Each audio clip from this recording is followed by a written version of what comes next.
Okay, great. Welcome all to the initiative called as Saturdays for Sustainability Learning, where every Saturday we try to learn sustainability concept and ponder on what is happening over there. So, with the goal to discuss sustainability issues, and our goal is to understand it in a holistic manner. So, with this goal, I'll just quickly introduce this initiative, and if you're new to this, that will be helpful for you to understand. Okay, so first thing, this is a group for discussion, and I keep telling every session, so discussion is the core of this initiative. It's a way how we all can share our expertise, our learning, and this is a concept of synergy that I would like to put forth, which is 1 plus 1 does not equal to 2. There are infinite possibilities, so that's the concept of synergy. When two minds come together, and there is a third invincible intangible force, that is like that we can compare it to third mind. So this is what we want to do it every week. Okay, so this is a concept of mastermind that you can see on the screen. I'll not explain it, but yeah, I hope uh, you know about it, and if not, you can just search about it. Okay, so with this mastermind group, there are four outcomes that I can see we all can leverage from this valuable 1 hour. So that is, one is learning new concepts, second is networking, third is seeking opportunities, and fourth is thought leadership, driving the sustainability innovations or our understanding for that sake, and that's how we can help ourselves and the world as well. So with these four outcomes in mind, we connect every week, every Saturday at 7 p.m. And as I already told you, discussion, question and answer is most important thing for this initiative, with a mind of data, information, knowledge, wisdom pyramid. So that's what I believe. Data and information, that's an excessive amount that is available. We just need to Google it, we find it. So that's not difficult part. The more difficult part is the application and the proper use of it. So knowledge and wisdom is something missing, and which can only be gained through discussion, or who have already experimented that, who have already ground level experience. So that's what we would like to learn from this. Okay, and as discussion is the prime focus, so there is no wrong answer, there is no wrong question. So feel free to ask whatever question you have. We are not judging here, this is non-judgmental group. You can ask whatever you would like to understand, or whatever you would like to contribute. So this is an honest request for all, this is a ground rule that we have. Please share whatever you know, and even if it is not 100% correct, definitely I can assure you that you will get more insights on that. And if it is you already know it, we all can benefit from it. So anyway, we all will gain something from it. So this is honest request for all, and I guess we can also uh, devote some 5 or 10 minutes later part of this discussion for sharing whatever experience you want to share about sustainability or environmental conservation. So whatever you know about it, you can just share one anecdote, one experience of you. That will be helpful for all, and in this way we all can learn and grow together. So with this request, uh, we every Saturday we connect. So I hope you all know about it. But if someone has joined for the first time, so this is a registration link. You have to just register once. You will get calendar invite and also a WhatsApp group, which we have kept dedicated for this initiative. So you will not get any spam messages over there. So that we will take care. Okay. So if not, I'll share the link later in this chat, so you can register if you haven't done it yet.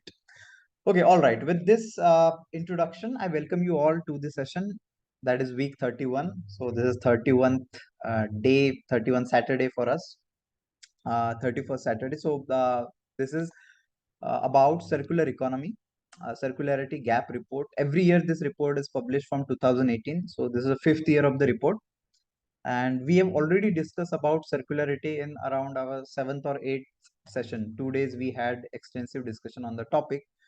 So we will discuss what is new in there for the 2024 report. What is the different, whatever insights that we can get from the report, and then majority we can keep this session as a discussion, as a question and answer, so that we all can get proper understanding of how exactly we can apply it. All right, so with this, I'll just share my screen with the report. Give me just a minute. Yes, I hope you can see the report on your screen. Please confirm if yes. Right? Yes. Okay, perfect. Thank you.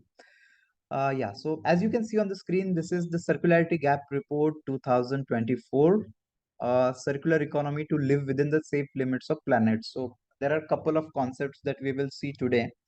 But before going further, I would just like to share a few important points on this.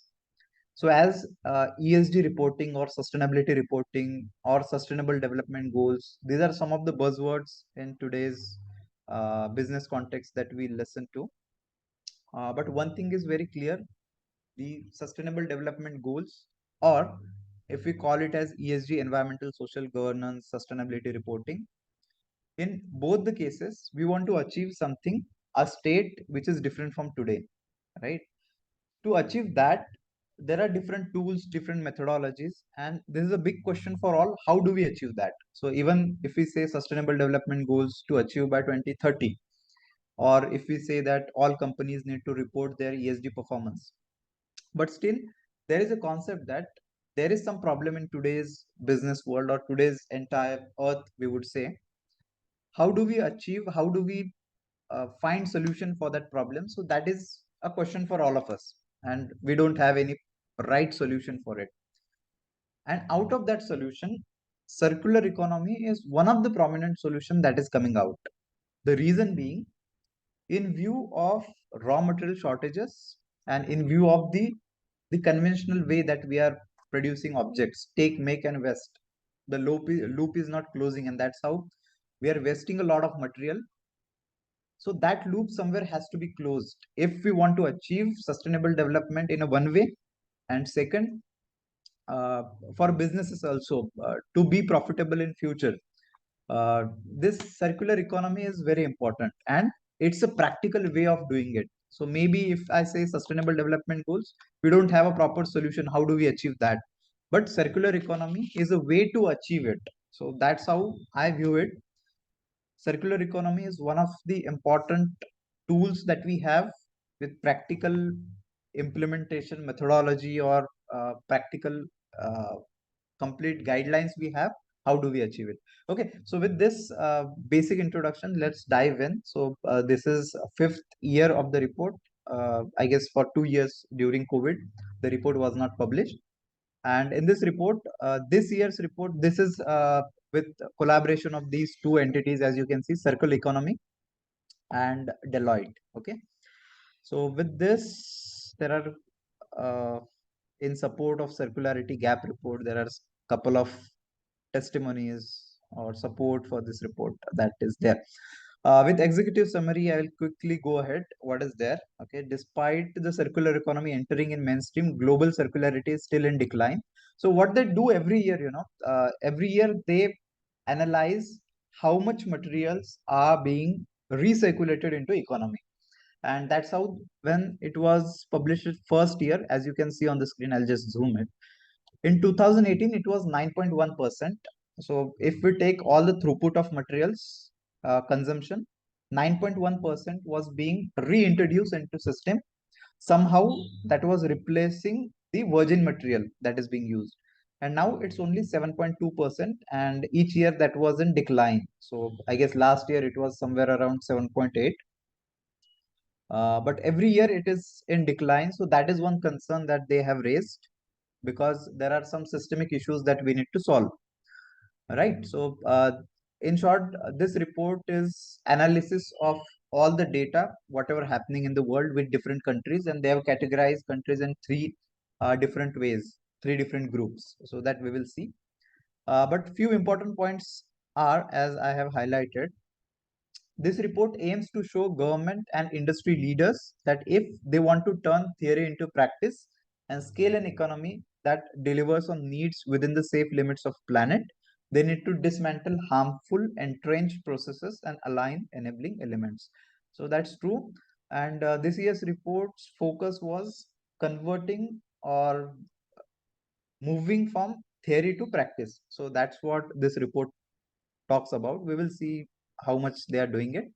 And one of the important points with circular economy is uh, for a just transition, we must take a systems thinking approach in real life applications of the circular economy, both because systems change must meet people's need and because people and their skills are necessary to implement the solutions themselves. And I'm happy to share about this, the systems thinking approach. So we will be having a couple of guest sessions on systems thinking and system dynamics, which is emerging as one of the very interesting field to understand the complex problems. And soon we will understand in a better way. But in short, systems thinking is nothing but instead of just looking at events, we are looking at the structures or the mental models that people have, and that is creating the major problems. So here, yeah, so people are major stakeholder for whatever business as usual that we have. So that's required. So systems change is required to bring about long-term change, sustainable change that we are talking about, right? So this report has given a couple of, there are four ways how they have analyzed the data. First is the food system, what is happening in that and how do we achieve sustainability, circular economy over there. Then built environment, manufacturing goods. Okay. In short, they have shown there are three type of countries to achieve a global well-being within planetary boundaries. So again, this is a one new concept if you are not aware. So this is concept of planetary boundaries, which they talk. There are 9 planetary boundaries, and where they are focusing, they are studying it and they are publishing. So which planetary boundary we are over consumed. So it is shown in a nice image, so we understand that okay, so we are harming water, we are harming ocean. So in that way, okay. So to live within the planetary boundaries, we must prioritize circularity-based development in lower income build countries. So this is first type of first group of country, that is build country. Let's say these are least developed country, we can say. Then promote circular industrial process in grow countries. Grow are, we can say, as developing countries. And third is shift consumption pattern in higher income shift nations. So these are the three groups. Ultimately, different countries will have different priorities in scaling a global circular economy and ensuring that materials funnel into systems and practices that boost well-being within the safe limits of planet.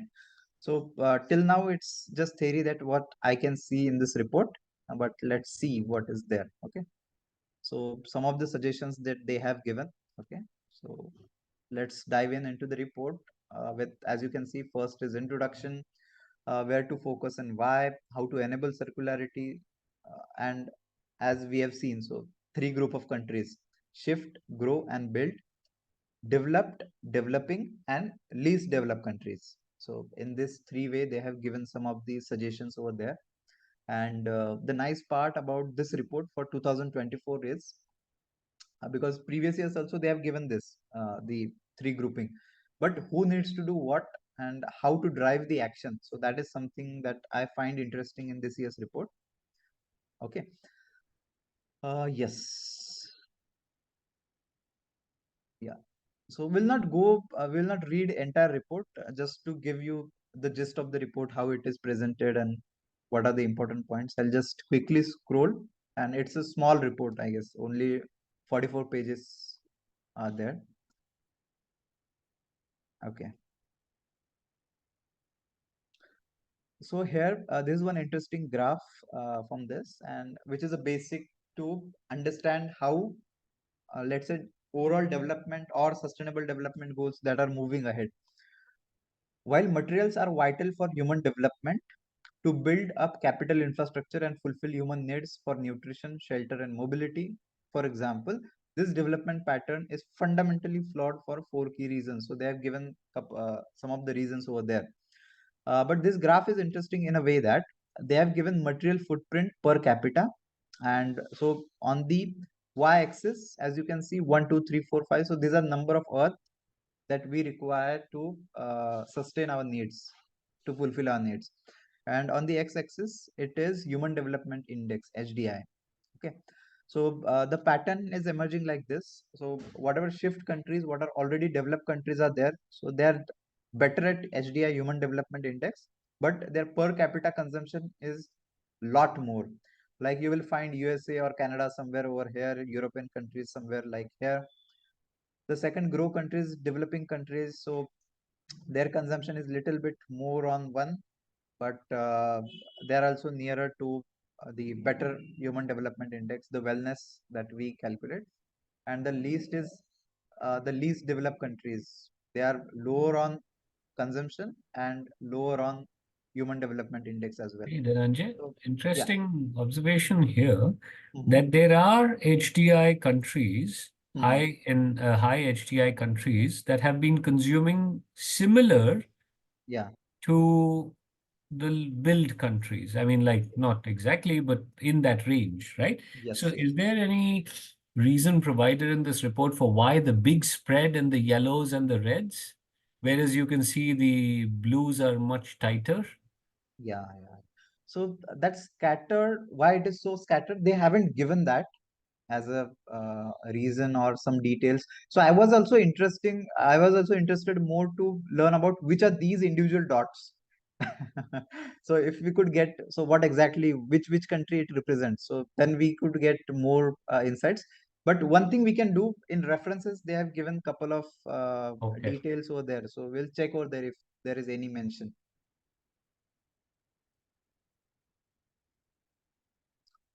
But what I feel is, I'm not sure about it. COVID at the start only. So these may be Nordic countries and some of the countries like Finland, so which are better at education system. So I find these may be over there, but I'm not sure.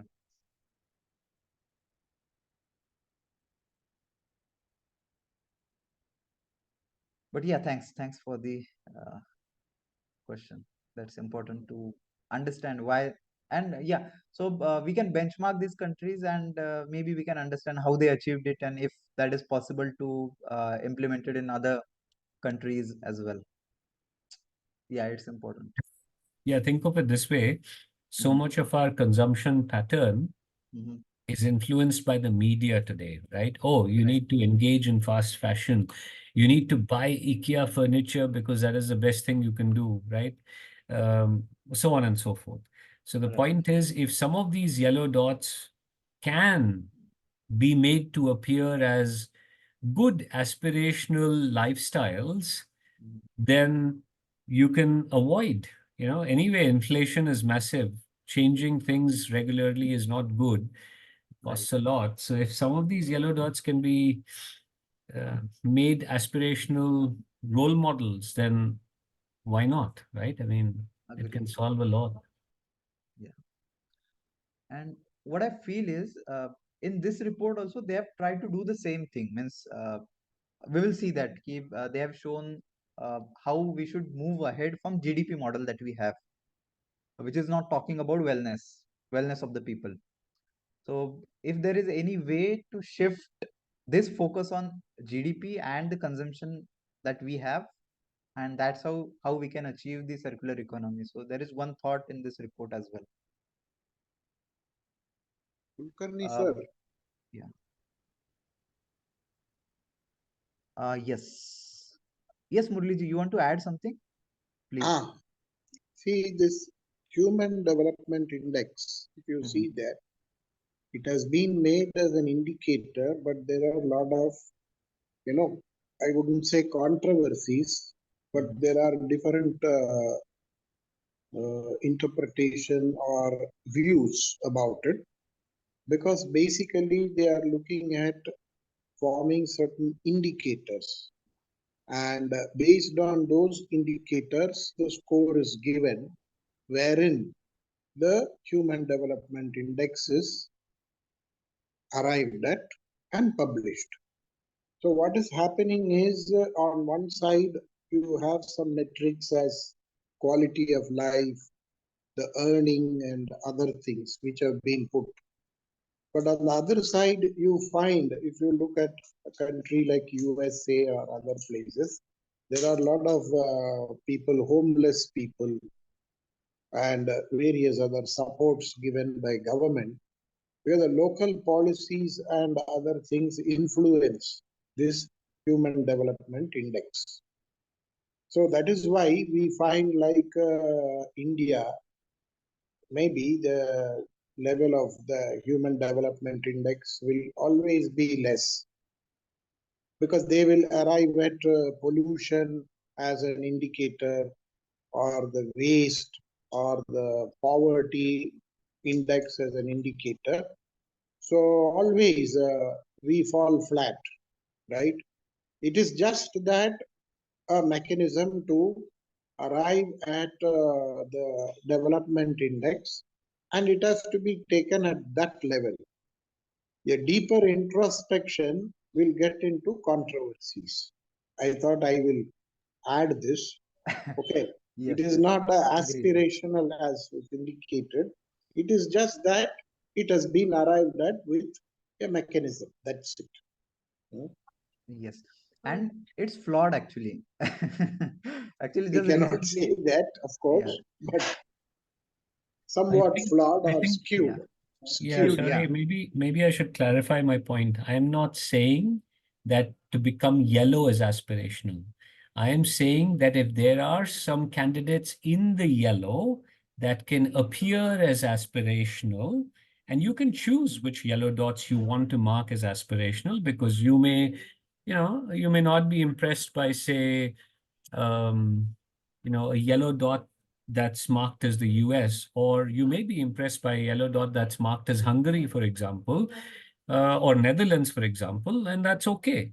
All I'm trying to say is, regardless of whether we believe the HDI axis or not, there are some countries that are consuming a lot more within the yellow. Ignore the reds and the blues. In the yellow, you have countries that are on the same HDI and are consuming a lot more, and yet some other people in the lower yellows are consuming a lot less.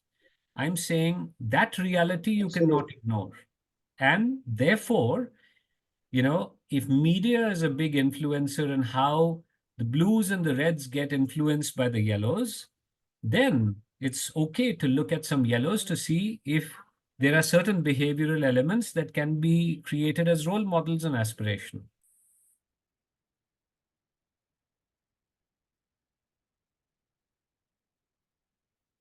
Yes.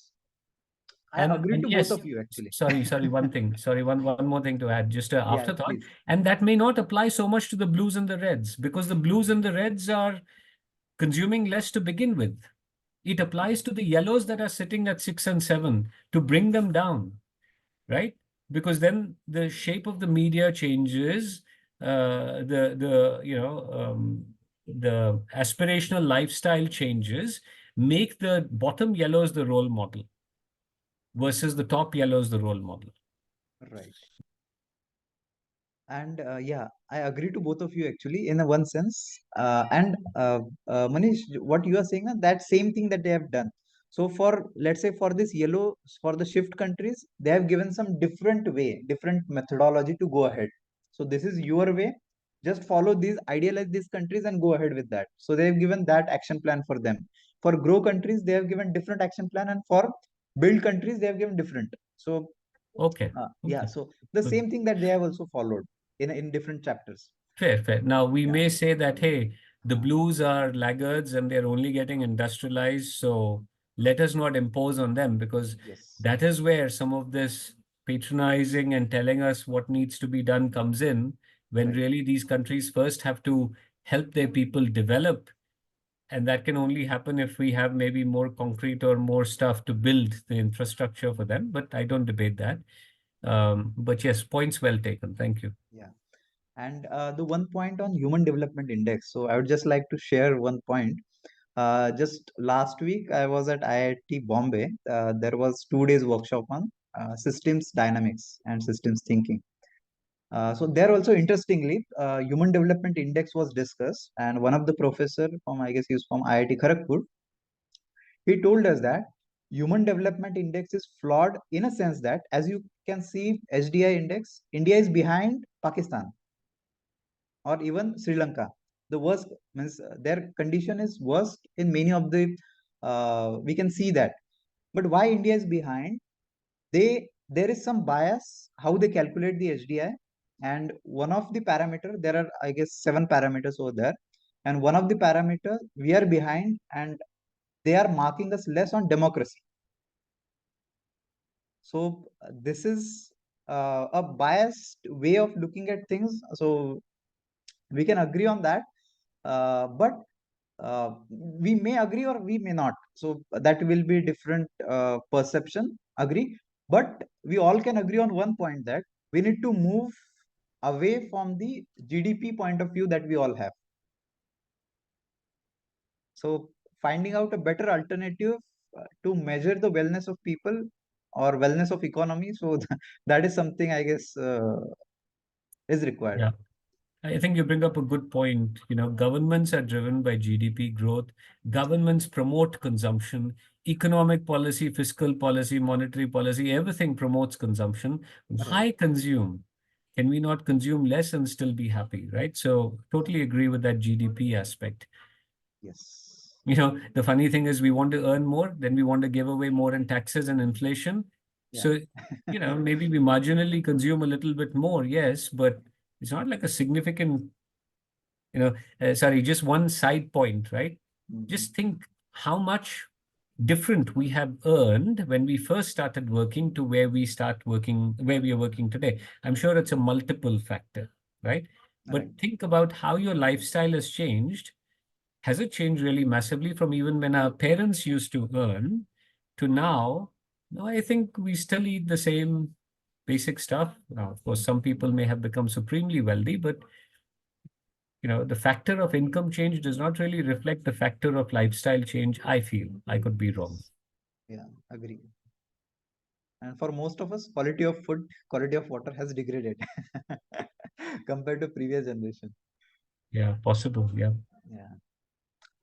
Yeah, so they have given couple of let's move it. They have given couple of reasons why it is so. The earth can't sustain infinite growth in material consumption. First point. Second point, resource distribution and drivers of environmental impacts are increasingly unequal. Third, the unequal distribution of wealth and materials puts immense strain on earth system and destabilizes societies. And the fourth, the continued acceleration of material consumption no longer delivers well-being and desirable processes. So Manish, as you rightly said, this is the fourth point that we have, right? And about third also, it is said that most of the war happened due to the materials, access to oil, access to rare earth materials. So that is one of the reason why wars are happening or war have happened before as well. So there are far reaching and a lot of factors over there. But what this report is talking about, I'll just quickly explain. So aims of this report, I'll just zoom it. Aims of the Circularity Gap Report 2024. First is to pinpoint key leverage points for each country profile. Build, grow, and shift countries have a role to play in the transition, but these roles will look different. The report uncovers the most important value chains to transition to a circular economy across these three country profiles.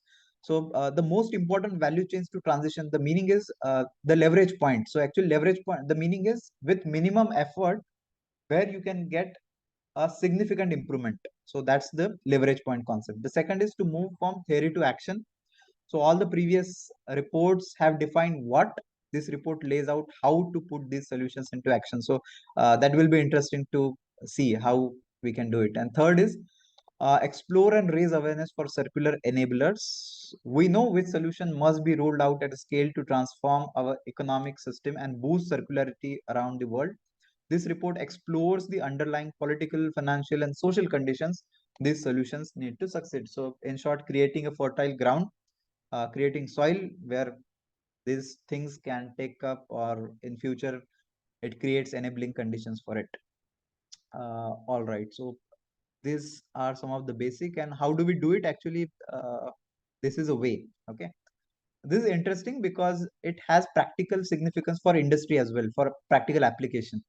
Uh, it is it is called as a circular economy, or if we want to move from linear model, conventional model to circular economy, there are four ways. First is narrow narrowing the resource consumption. So narrow means use less. So let's say this is a consumption right now. We are reducing the consumption. So for same value, we are using less material. So I guess this has already been practiced by industries, but still we can see where there is scope. The second is slow. So using longer. And here the major challenge comes because as you rightly said, so governments or the industries, they are more focused on how do we earn more, the focus on GDP. How do we earn more? How do we improve our GDP top line, bottom line? So that's there. And one of the ways to sell more. So how do we use this? How do we achieve it with second? That is slowing the consumption or using same product for longer time. So if we consider that as a loop, the use cycle, how do we elongate it using the same product, using the same material for longer period of time? So that's one of the important way. Then third is, while doing all these processes, can we make it clean? Can we use renewable energy sources? So that is one way. And the fourth is bringing this into cycling, using it again and again. So closing the loop that we call. So this is one way industry can achieve it. Okay. Where to focus and why? So they have given a nice, and we might feel a little complex, but one way to look at it is there are four global systems that are in place: nutrition, built environment, manufacturing, goods and transport, and mobility. And that is impacting these planetary boundaries, so that we have seen at the start of the session, right? So there are a couple of planetary boundaries and which is being impacted by our consumption, like climate change, or ocean acidification, nitrogen cycle, phosphorus cycle, or atmospheric aerosol loading, freshwater use, land use, and there are a couple of more added as well, but they have taken the seven. These are planetary boundary overshoots, means we are consuming more than the Earth's capacity to sustain. Then three country profiles that we have seen: grow, shift, and build. And as you can see, I forgot the name of this diagram. Can anybody recollect?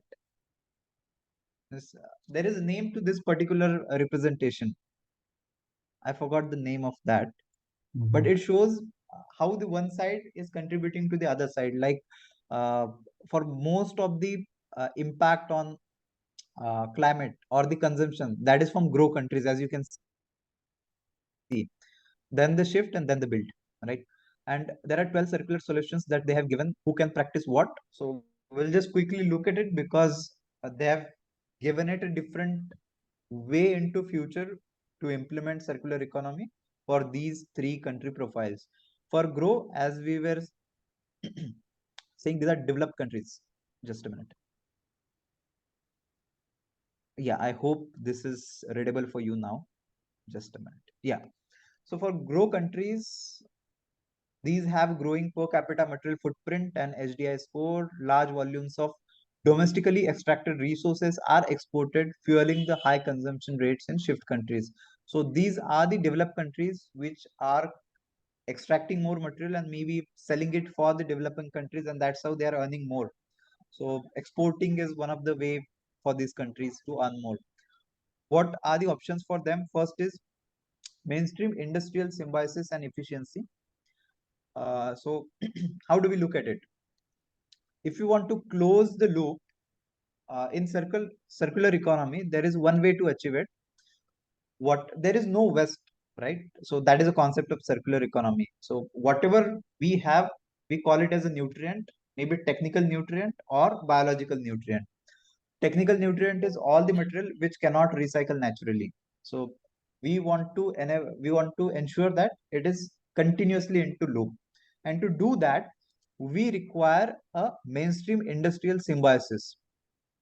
Symbiosis means a close collaboration between all the industries. So let's say I have some waste, instead of throwing it and again I have to pay it, right? So maintenance of waste is one of the uh, costlier affair for the organizations.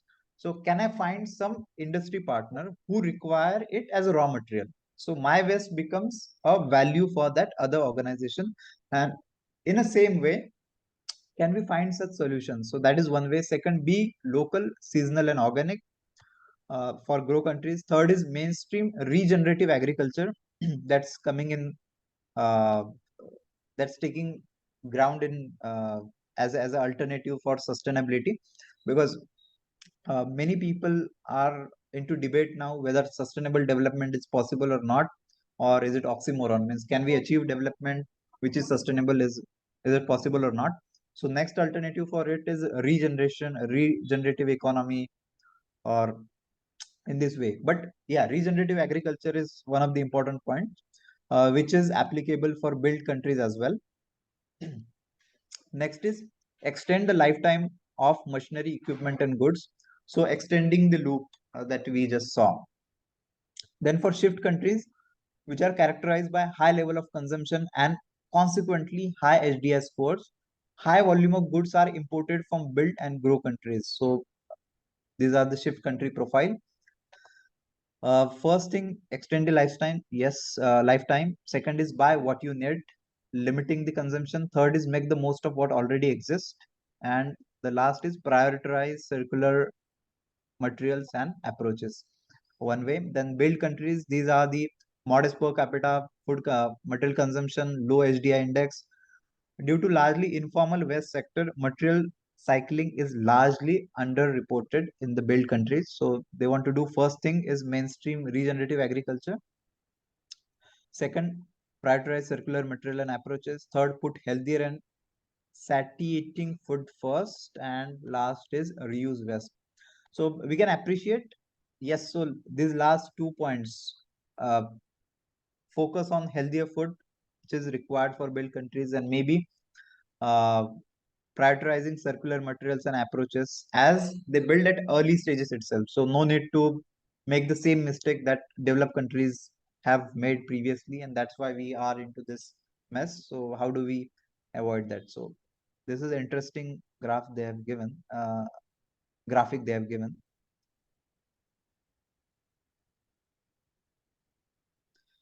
Okay, all right. So they have also given some more details on food system, manufacturing goods, or built environment and all. Different countries, different priorities. So that we were talking about. So shift countries profile, which are these countries and which is a way for them. Okay. So this is one way that they have given, right? So to achieve the above, the most impactful circular solutions across manufactured goods and built environment are: first, buy what you need and extend the lifetime of machinery, equipment, and goods. And second, make most of what already exists and prioritize circular materials and approaches. So in this way, they have given for grow country and build country profile as well. We'll not see it in detail now. I'll just skip this part because I want to show you some interesting data at the end. So next 3 chapters are related to each country profile. Circularity in shift countries. So this is more details how to achieve it. If anybody would like to focus on any one point, please let me know. We can stop there and we can see. Okay. Then it is for grow countries.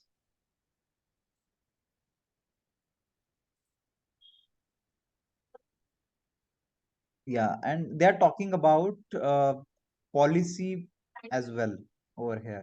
Okay, policy to ensure that financial institutes invest in regenerative farming and circular food. Policymaker can ensure that financial, regulatory, environmental support long term, and also some of interesting stuff is there.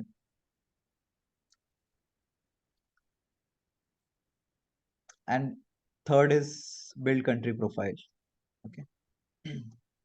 Now this is, let's come to the important part of this report: who needs to do what. Because unless and until there is exact clarity, the accountability, who is going to do what, I don't think work gets done in our day-to-day life as well. So first is, which are the stakeholders? I'll just zoom it, just a minute.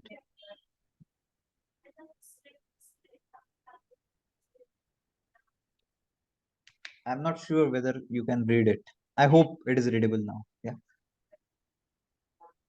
Yeah, so stakeholders are Ministry of Economy, Finance, Environment, business leaders, MNCs, multilateral organizations such as Organization for Economic Cooperation and Development, OECD, international financial institutions such as International Monetary Fund or Development Bank like Asian Development Bank, right? So these are the stakeholders. How to do it? Develop and apply holistic indicators. So that is the first thing that they are suggesting. And yes, we can appreciate. We must move beyond GDP and other traditional economic metrics to incorporate indicators that measure the things, because indicators are very important. This will tell us where exactly we are and what we are measuring. And in management, it is popularly told that whatever you measure, that you can improve. So measuring the proper indicator, that's important. So that's the first point. Second, set mission oriented targets. So we don't need to talk more on targets. Already we have many targets of net zero and whatnot. Reform international financial and trade architecture to ensure all nations have means to invest in sustainable development, which is important, working together. Yeah, so reform international financial and trade patterns to promote circular solutions, and a couple of important suggestions like increase fair access to affordable circular green technological innovations, roll out measures for debt cancellation and relief. This is very important in terms of least developed countries, because there are a couple of case stories around how the debt is given to the poor countries for their basic needs like water, making water available, affordable for all, and somehow they get trapped into this debt cycle, and they also lose valuable resources that they have. So that's very important in this. But yeah, we can see some of the important suggestions that they have given. Get the economics right so financing can follow. So again, some of the stakeholders and what is the way out. Redesign taxation to ensure prices reflect and includes all cost. So internalizing the cost of the products, like many of the industry, we can say the oil industry, so that is heavily subsidized. So how do we incorporate the true prices that will reflect all the impact on environment and society? Dismantle incentive for excessive material consumption. Hard to do. How to do it? Excessive consumption. Complement pricing signal with free and divided schemes. True pricing is necessary. And forge global collaboration for a just transition. Align environmental goals with social and economic ones across the world. Yeah, so these are some of the ways that they have suggested and who can contribute to what. Some of the end notes, as you can see.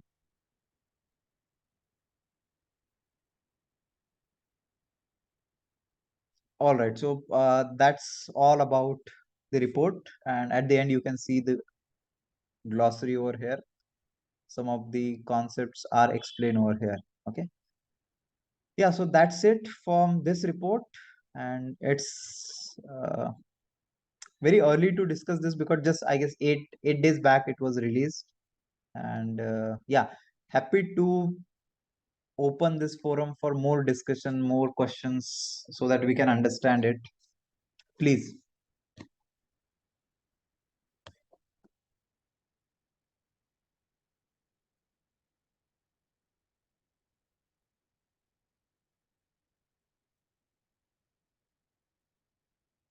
Just wanted to add one more point over here that I discussed earlier. So everyone has a wealth of knowledge. Okay, so please don't hesitate to speak. Whatever your point of view is, if you would like to add, please go ahead.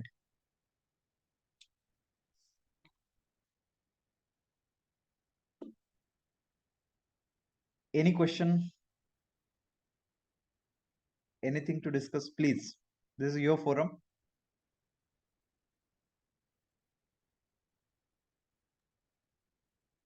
One point, Kulkarni sir, Yes, please, sir. Yeah.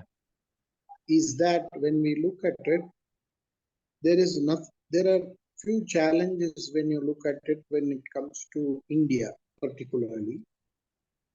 Unlike Denmark or other Norwegian countries where there is a strong legislation which drives the circular economy concepts, here it is more still in the process of the command and control regime. So what is happening is there is no incentive for industries or other people to take up these sort of initiatives and come up with solutions wherein one's waste becomes the other person's resource. Right. So it's still in the linear mode. But on the other side, when we look at it, there are a lot of small initiatives which are being done, particularly in the area of e-waste, plastic waste, and also coming up with the PET bottles, recycling, the circular textile industry, and whatnot, or the aluminium industry, which goes for considerable amount of recycling, reprocessing, etc. So it is, if we look at it, it's more of a checkered situation which is there. But reports like this give an idea as to what is the path which some country has to take or industry has to take. Still, if we look at, for example, a topic like urban mining, as they say, there is more gold available from the laptops and other electronic gadgets than from the mining areas. Right. So that much is the difference. So when we look at a concept like urban mining, which is again one of the backbone of the circularity principles, there is not much of an incentive and the innovative practices which will have to come. So Right. perhaps over a period with policy changes and also the incentives what somebody, an industry may get or a state may get, then we will see a considerable amount of growth and also to see the initiatives being taken. This is what I've been looking at it for some time, and I found that, I mean, initiatives are there, but they are not there on the other side if we see them. Thanks. Agree. And I guess at India level also, the Niti Aayog is also working on circular economy. So how do we implement that? And again, extended producer responsibility or waste regulations that we have. But the challenge is how do we enforce it on the ground, right? But I guess going forward in the next 2 to 5 years or 10 years, we will have some robust mechanism to develop policies which are required for Indian context and implementing it on the ground.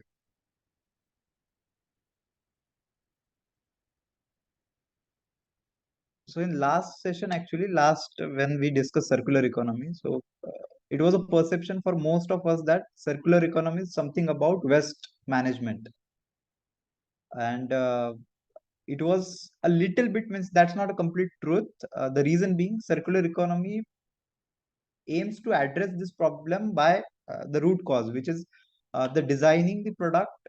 There is more incentive for companies to, let's say, produce a product which will be out of the use as early as possible so that customer can again purchase it.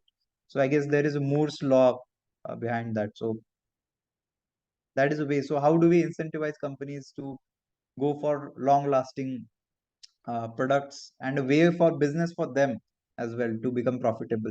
So would any of you would like to comment on that part? Because currently, if we take, industries are not incentivized in their own business model that they have. So I'm just having this open question for all. What do you think about it?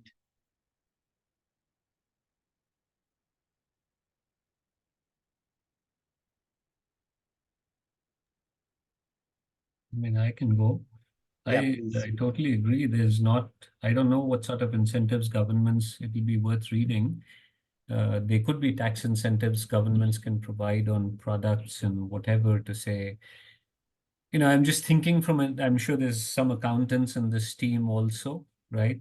Today, you can probably capitalize some expenses or whatever, take depreciation. I don't know, there could be some more interesting accounting methods that will allow companies to, maybe take 1.2 depreciation of whatever capital that you have invested in doing circular economy, right? So products that you build, you get a little more. Now, you get a little more benefit for it than what your actual is. There could be things like those because otherwise it's all top line growth. Every CEO is incentivized for top line growth, Right. cost management. So costs, in fact, I was involved in a circular economy program Mhm. at a company that I won't name, but it was interesting that it was about bringing the product in, refurbishing it, and selling it to see how much revenue we can generate from that. Okay, that was one. Of course, there was another aspect to say if I cannot generate revenue, now there's nothing wrong with generating revenue because you're serving a market Okay. purpose. You're showing your stakeholders, look, this is actually profitable. So in Right. fact, it could be one of the better ways to do it, that companies themselves take on the responsibility to say, I'm bringing this product in. I'm going to refurbish it and sell it off as a refurbished product. I'm going to make money from it. So the cost of having put it back in there, both from a cleaning up and doing whatever perspective, is justified because I've generated revenue. It's of course better than stripping that product apart and getting magnets and heavy earth metals and copper from it and silver and gold from it, right? It's better than that because you'll put Right. a lot of energy. But you can see even over here, the point I'm trying to get, even over here, profitability revenue is outstripping any other consideration. Right. And to get that product from talking about your design systems thinking, right? Right. To get that product from one of the larger clients Mhm. is also difficult because you can't go to the consumers in the market, say, give me this product back. You really want to go to the big corporates that are consuming this product and say, give me this product back. Right. But because this product is used for storage of data, it becomes a very challenging thing to get this back. Now, Mhm. Right. there again, if you think about it, the larger companies like your cloud companies should be incentivized to just give this product in the name of being good global citizens and help me get this product. But no, because they have the economic and penalty risk of giving Right. this storage Risk is product far back. bigger. Yeah. Yeah, it's Mhm. too. So you see, the capitalist economy and the lure of revenue, the risk of a penalty is far outstripping the Mhm. considerations for the big companies saying, I will give you the storage product back so you can go ahead and, circular economy it. Right. And for this other company to take the product back and say, let me refurbish it and sell it out or do whatever with it, regardless if I make good revenue or not. So I just wanted to Right. highlight that yes, it's therefore, what is it? We have to solve this from a systems perspective to solve Right. the roadblocks that these Mhm. companies are facing in making the right decision, because today the only objective function that they're trying to solve Mhm. is their revenue, their risk to revenue, or risk to other costs, right? Right. Yeah. Agree. And I really like your one point that we should find out which are the roadblocks as of now today that companies are facing. And maybe if we means in short, it's a bottleneck, what we talk in industrial Correct, sense, right? So where are correct, the bottlenecks and how do we address that? correct. So I'll give you one more example, right? Uh-huh. I'll tell you the product. I just won't name the client, but the Mhm. product is a hard drive. Now, Okay. many of us probably have hard drives and SSDs at home, right? Right. Now, if I ask you to give that drive back, when you are done using with it, you may not want to give it back because you'll say my personal data, my photos are on it. Although you may be done with those photos, you may have multiple backups of it. Or you may say, how much money are you going to give me if I trade in this drive? for example, right? Like a phone. Right. You don't trade in that. You'd rather let that phone sit in your drawer gathering dust versus if somebody says, let me give you 1,000 rupees for it, right? You'll say, no, 1,000 is not good enough. I'll keep it. You give me 5,000, Right. I'll give you the phone, right? Right. I'm just giving an example. I'm not saying that threshold is exact, but even we as consumers want the right value. Our behaviors are, in many cases aligned. Well, there's two things there. Do I get the right value for it? Or second, do I have something that's at risk, my photos or whatever? So now Right. companies that want those drives back should solve the problem of your data privacy to give you the assurance you are not losing. So that's again a systems thinking problem, right? Right. That I have perfectly had you erase the drive before you give it to me. Second problem, how do I ship the drive back to you? I have to take care of your postage. I want to make sure that you don't have to think about it or pick it up from the recycle yard and solve it for you, right? Right. So I'm just saying there are many things like these that you'll have to think, that we'll have to think as Yeah. we rightly, look at it from a systems thinking approach. Yes. Yes. Absolutely. Agree. Agree. And for most of us, that's the same logic that we will apply. So yes. So maybe more awareness is required. That's true. How do we find business opportunities out of that? How do we provide more value?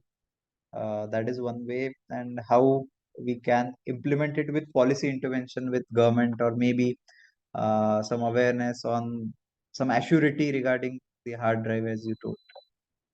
Yeah, but that's interesting point. Yeah. I'll just say one more thing and then I'll pass the floor to the others. It's Yes. interesting for us to also study, like France is a very social place, right? We know it's a very social place. Many European countries behave in a very social manner. I'm just wondering what socialism has a role, how much role does socialism play in some of our behaviors?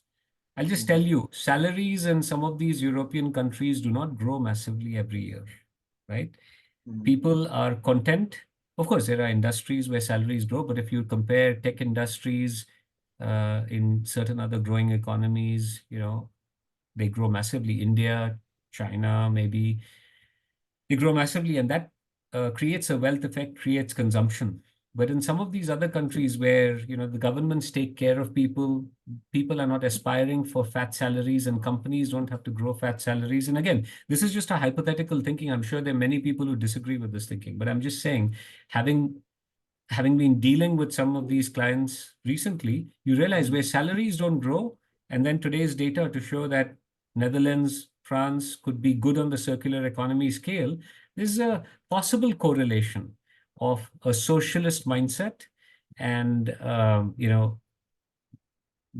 managed consumption, I would say. Agree. Agree. There are a lot of things. So, in short, problem is complex. So it requires a lot of variables are there, and how do we achieve a perfect solution? So that's a journey of evolution. How we refine the solution and applying it with context specific problems. But yeah, thanks for sharing those insights. That really helped us to understand it in a better way. Yes, so I would like to pass it for others. If you want to speak, and please go ahead. Don't hesitate. We would also love to learn your perspective, your thought process on it.